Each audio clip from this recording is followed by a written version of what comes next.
is. I mean, if think about it, if a person's asking you all the questions, now they got you answering the questions. There's no more control there. They got to control it. It's all about power. So, I'd be going back and forth with a person over the phone. Well, what's the deductible? Well, hold on. Well, you do understand that the lower your deductible, the more insurance costs. Well, but yeah, but I only want to spend 150, but I don't want a low deductible. Well, hold on. Well, see, now you got a champagne, you got a beer budget with champagne taste. Hold on, we got to be realistic here. Right. So it's just gain control by always asking the question. It's more the story. Yeah, definitely. I agree, man.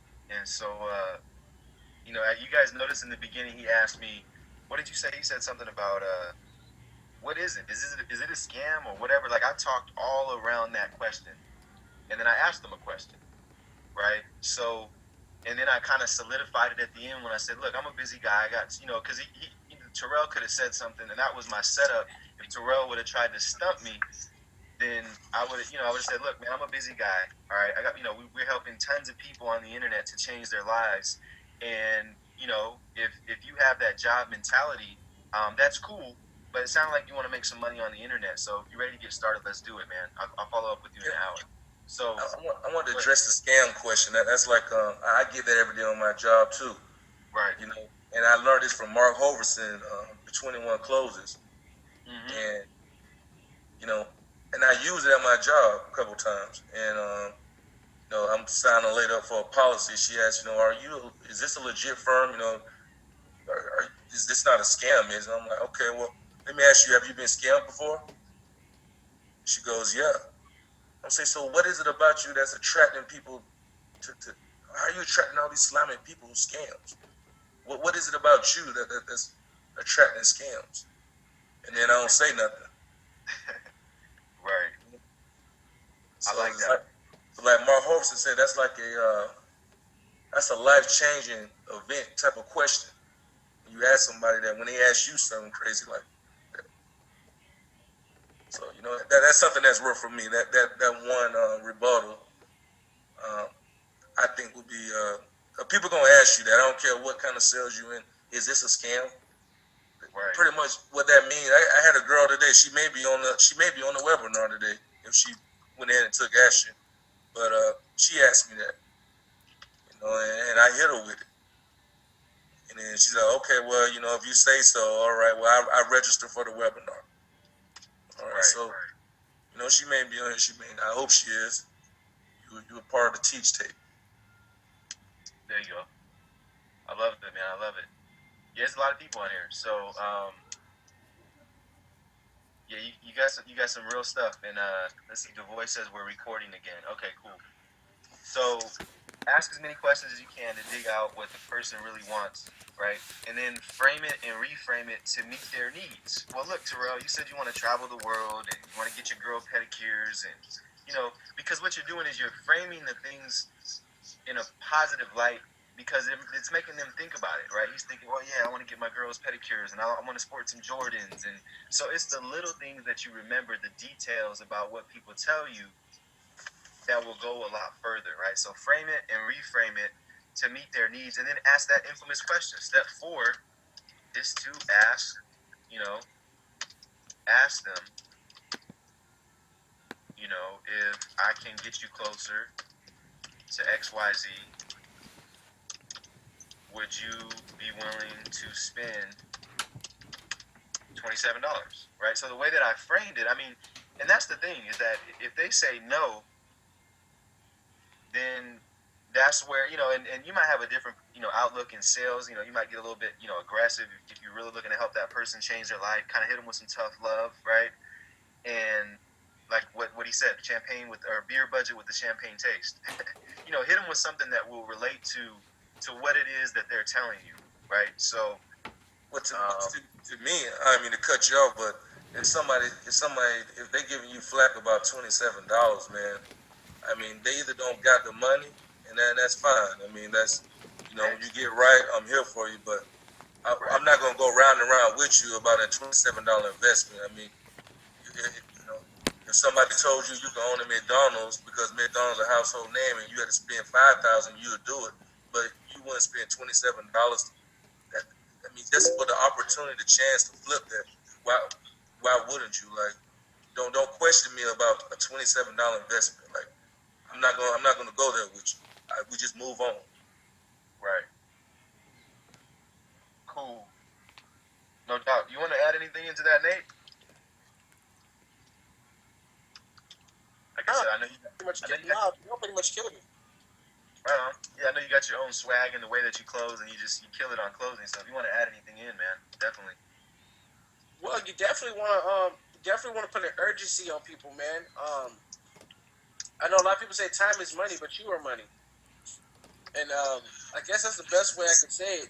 If you understand the value of yourself and you understand what you offer as a person, just you individually as a person on a regular day, what you offer is why you need to close. I let people understand the importance of working with me because if you know me and you're on my team, I go up and beyond to make everybody happy. I go up and beyond to help people get success. I go up and beyond to help people, achieve the things that they want, and I'll help anybody that's trying. So that alone is worth more than $27, $7, $50 because it's attention, and most people don't get attention from people. So when you're closing people, understand the value that you offer as a person and let people know, like, listen, you could come back around here next week, but you're not going to get the attention you would have got if you would have came on now. And that normally makes people pull the trigger because when they come around, it's not the same.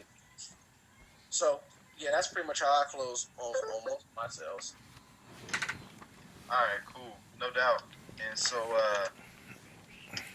I'll just add in that, and maybe Nate can share on this a little bit or whatever. I know you always do, but like for me, I'm a deep person, and I believe that when I have that intuition that I connect with somebody that's very, very powerful, or I feel like this person really has something in them, and it's really hard to determine, but like what Nate says, it's like back to the Fab Six. You really want to take heed to those people, not because your time is not valuable or you need that person, right? But sometimes you want to spend just a little bit more time.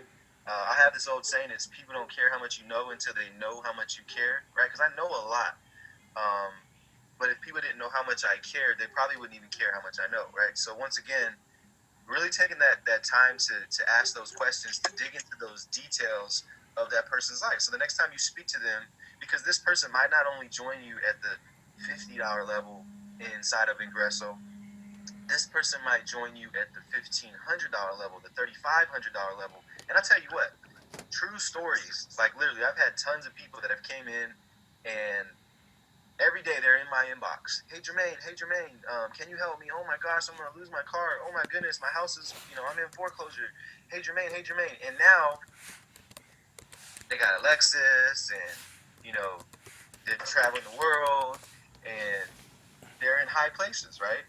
Because they worked their butts off to get there. So my point is that don't lose sight of someone just because you might not feel like right now that person doesn't have what it takes, quote unquote, to make it in your team, right? So pay close details to people that you can bring back up and frame and reframe so that it meets their needs. See, here's the thing: is when you focus on that person,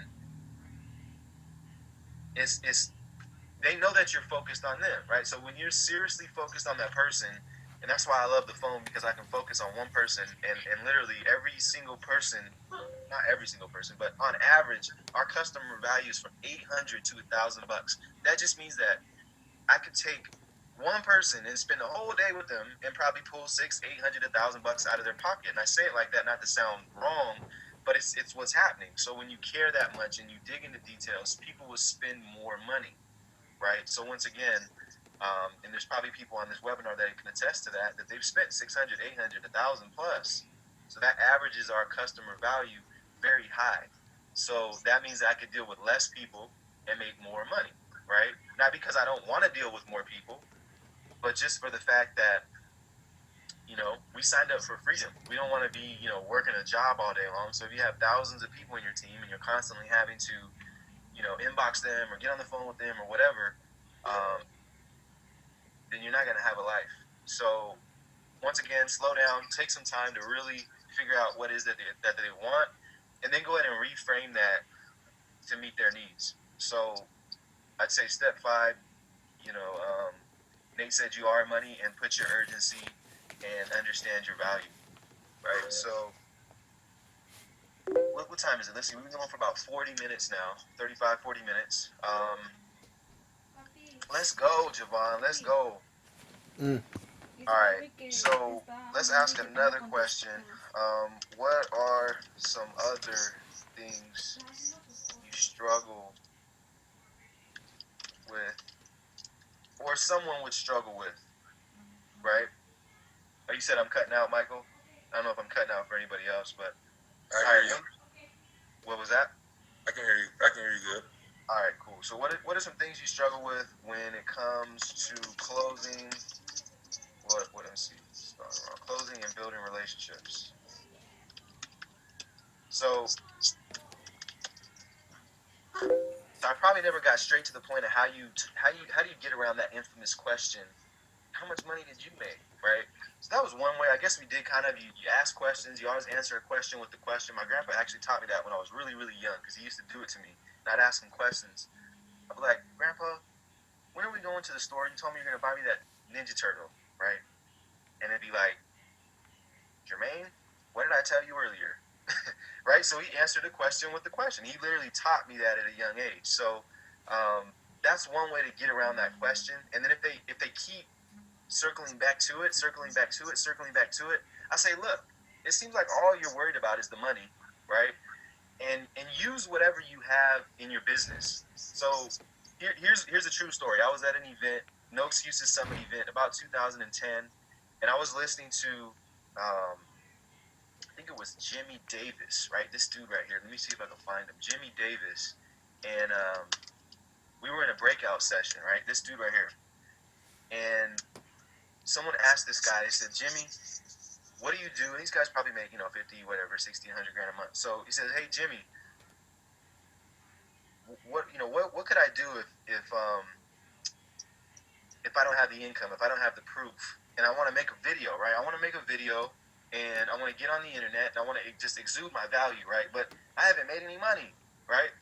So what this guy said to do was to actually go ahead and make the video, and be like, hey, what's up, guys? Jermaine Lee Monster still here, and I'm coming at you with this video, and I want to just let you guys know about making money on the internet, right? Man, I went to this event, right, and I'm telling you, I saw Jimmy Davis speak, I saw Jonathan Budd and Ray Higdon and Mark Hoverson and all these big gurus speak, right? I made some killer connections, right? And you wouldn't believe what's going to happen in the next month, guys. My life absolutely changed, right? I'm telling you, and you have to have that excitement, right? So here's my point, guys, is that you don't have to always talk about money. You can say, since I got started with, Team Ambition, since I got started with Ingresso, since I got started with, this circle of people, my life has absolutely changed, guys. And then you move past that. My life has absolutely changed, and I can't wait to get you started, right? So people were kind of confused by what they meant by, my life changed. Well, when you put your socks on, doesn't your life change? I mean, think about it. You put your pants on, your life changes, right?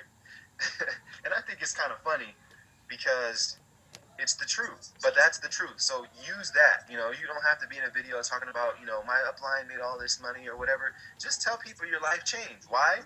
Because so many people want what's on the other side of the grass, or they want the grass that's on the other side. It's a little bit greener. So if you tell them, look, my life changed by joining the $425 profit system, you're not lying. So most people say, well, I don't want to lie, which you shouldn't. I'm not telling you to. But when you say something like, my life has changed, you're able to really influence that person in that way. So I thought that was pretty cool. I've always shared that just because. All right, I'm reading this question now. So, I'm a stand-up guy that offers us 10 Happy Meal in the 425. The issue I have is it takes 6 at one time to see that 425 in 3 days. However, what if someone signs up and you don't have your Fab 6? Then don't that hold up the 72-hour process? Looks like Kalita said, I tell them it takes 6. That's the hold up. I have 2. Yes, so this solution is traffic generating leads. Definitely. You want to chime in on that, Nate?